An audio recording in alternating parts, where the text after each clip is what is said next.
recibimos con muchísimo gusto al secretario general de Drogas, Daniel Radío, médico, y bueno, me decía que no ha parado de trabajar desde que asumió el cargo. ¿Cómo estás?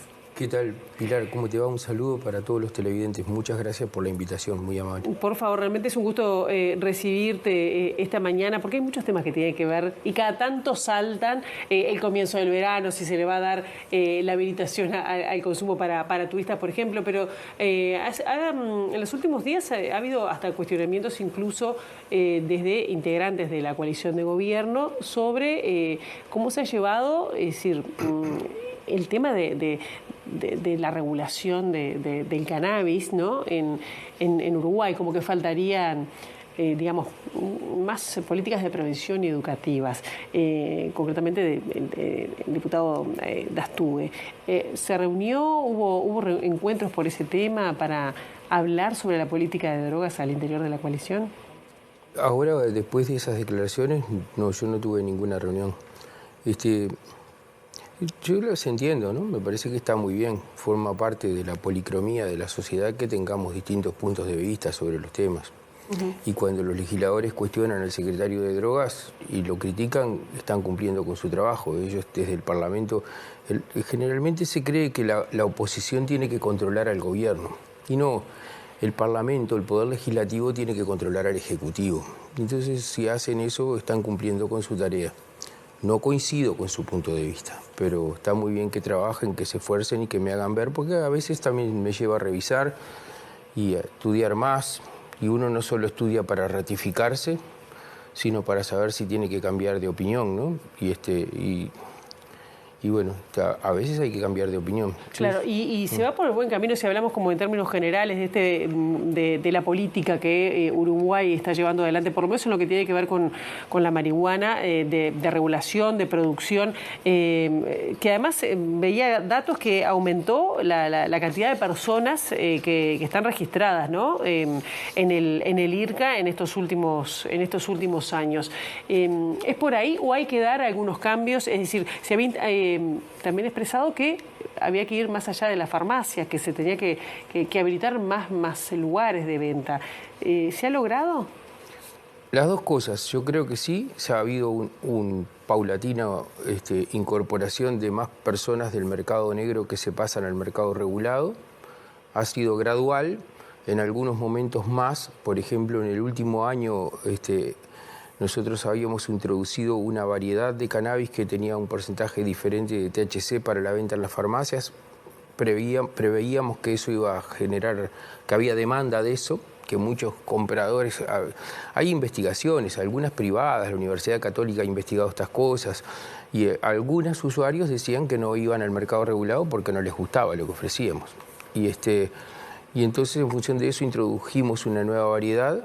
Y efectivamente la demanda superó nuestras expectativas y no solo que el consumo, que la cantidad de compras en las farmacias se multiplicó casi el doble, se hubiera multiplicado el doble si hubiéramos tenido stock, de un momento que superó nuestras expectativas, sino que además se aumentó mucho el número de personas que se registraron en las farmacias.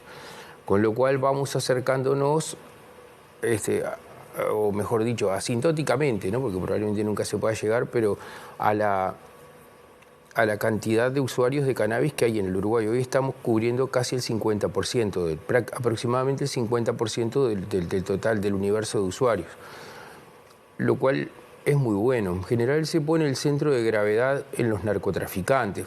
Se dice, bueno, pero no vamos a combatir el narco con empresas que están privadas, que pagan impuestos, y mientras que el narco no cumple con ninguno. Eso puede ser.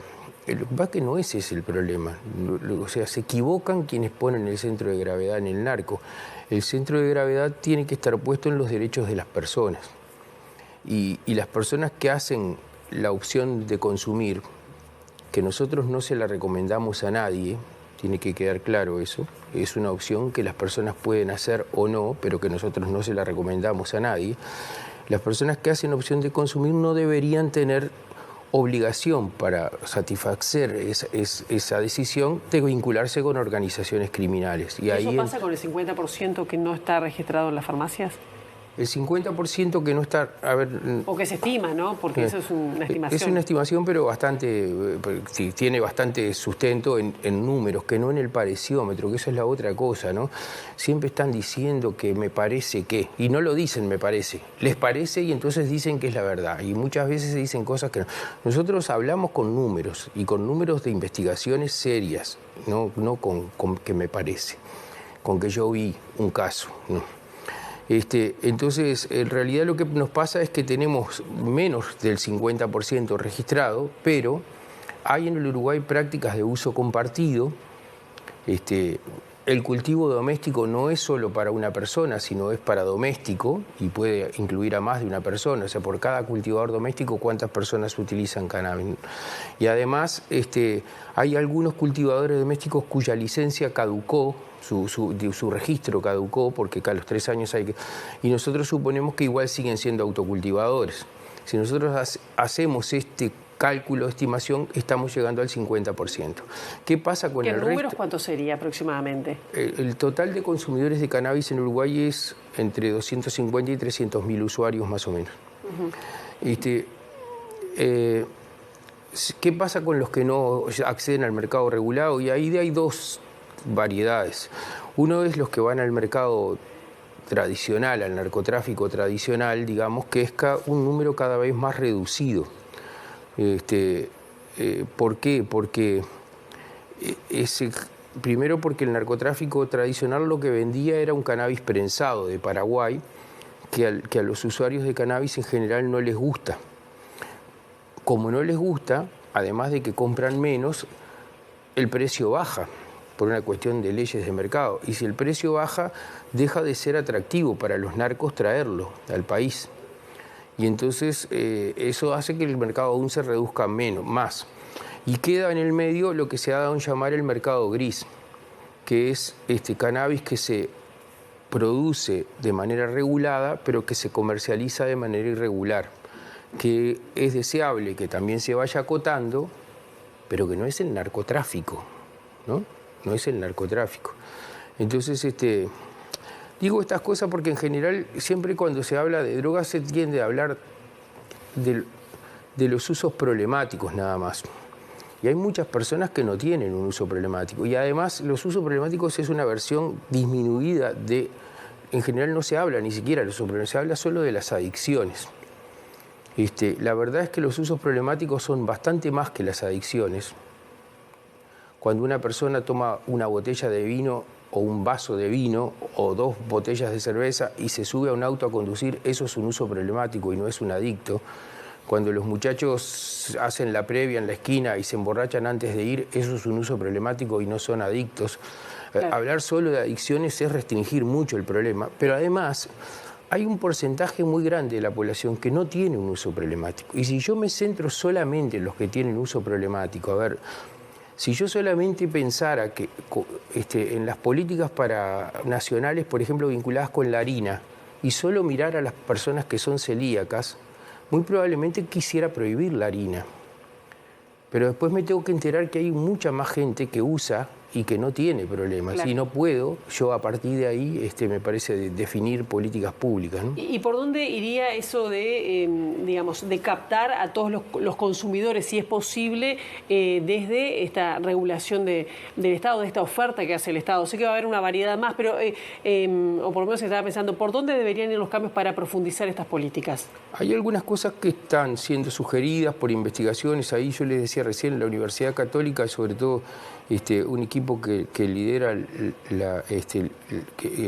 Rosario Queirolo ha hecho investigaciones muy serias y tienen algunas respuestas que han trabajado muy bien este tema. Yo ahora básicamente estoy sugiriendo 2 modificaciones. Una es que no haya necesidad de registrarse para comprar.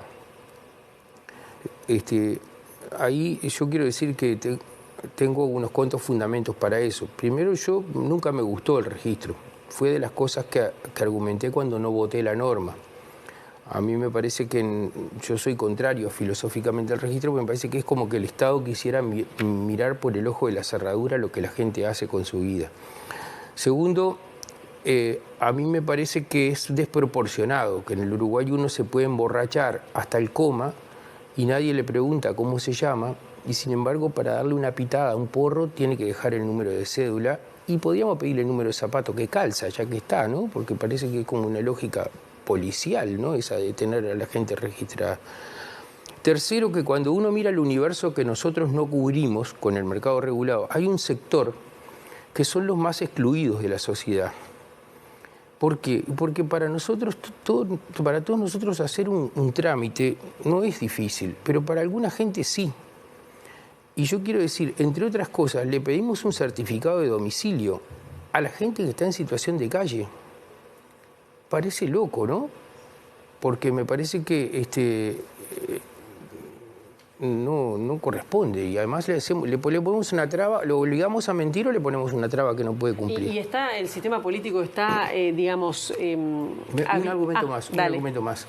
Y la otra cosa es que así terminamos con este debate en torno a lo que se ha dado en llamar el turismo canábico, que es que si nosotros no tenemos registro para comprar, entonces no hay pretexto para decirle que no a un ciudadano que no sea extranjero, porque la ley, además, entre otras cosas, estableció una inequidad, que es que en territorio uruguayo las personas que no son uruguayas no tienen derecho a acceder al cannabis, y yo tengo la sospecha de que acceden igual, pero por vías non santas, y yo prefiero que sea el Estado que regule y que le diga dónde tienen que comprar y no que sea el cuidacoches.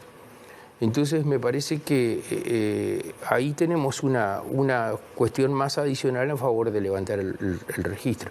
Y insisto, y a mí no me gusta mucho la expresión turismo canábico, porque pues es verdad que a veces se usa para otras cosas, pero cuando yo voy a Buenos Aires y tomo un vaso de vino, nadie dice que hago turismo alcohólico.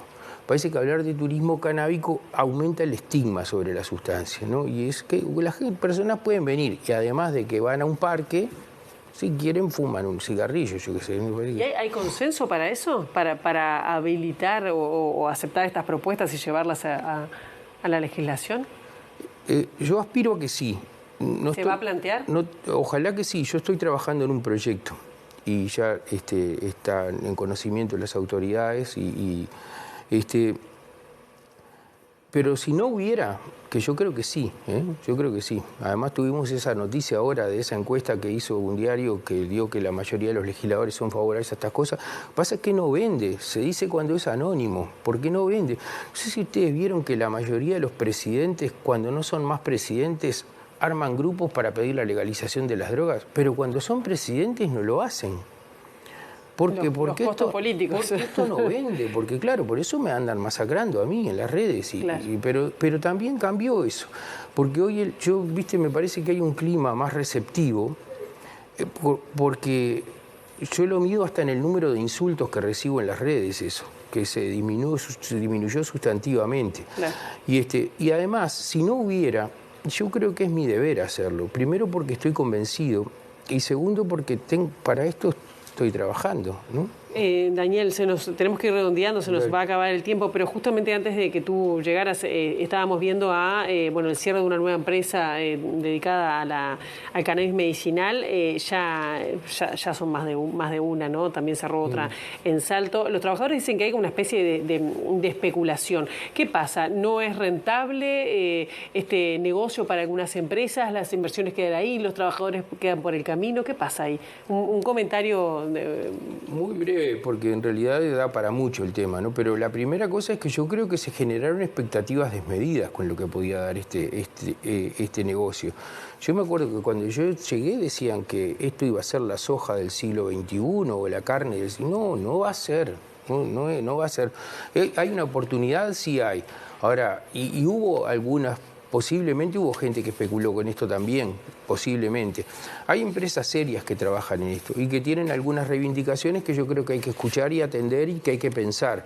Hay cuestiones que trascienden mi competencia, también quiero decir. Hay cuestiones que tienen que ver con otras instancias, con otras instituciones del Estado. Pero yo creo que sí que hay que pensar y escuchar las empresas. De hecho, estamos haciéndolo. Hace pocos días nos reunimos con la Cámara de Empresas junto con el Ministro de Trabajo.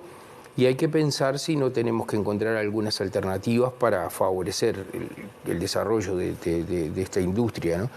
pero no es fácil y tampoco no nos creamos que esto es una viña. Y además las normativas del Uruguay no son iguales que en otros lados y además nosotros tenemos algunas desventajas comparativas con respecto a otros países del mundo. Entre otras cosas, estamos lejos, no hablamos inglés, los fletes son caros, la mano de obra es más cara, la energía es más cara. Hay muchas cosas que hacen del Uruguay que si nosotros no apostamos a la calidad, se complican.